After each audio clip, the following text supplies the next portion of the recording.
Hi everybody, this is Jay with CassidyInvestments.com with your note tidbit for the week. Coming to you today from Hastings, Minnesota, right on the banks of the Mississippi River.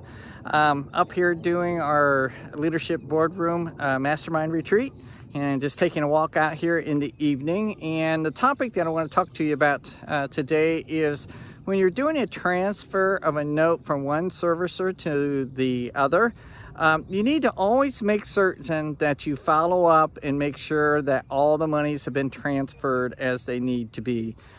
We just had recently a situation, it's not a big deal, it happens, where the borrower actually paid the old servicing company rather than the new servicing company. So we're in the process of tracking that down with the old servicer, and it'll get corrected, so it's not a big deal. That happens from time to time.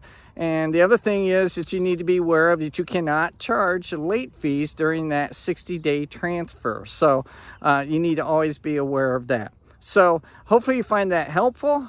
Just a reminder, our next Note Talks with Kyle and Jay is scheduled for Thursday, May 28th from 12 to 1 Eastern Time. And you can sign up there at our website at Cassidy, CASSIDY, investments.com. And please sign up for our newsletter as well. And just for signing up, we'll give you a copy of our book, Be the Bank, and Introduction to Note Investing. So you can get both of those right there. And then you'll have the opportunity to see some of the things that we're doing on a monthly basis and keep abreast of what's happening within our businesses. So with that in mind, have a fantastic rest of the day, and we'll talk with you soon. We'll catch you later. Bye-bye.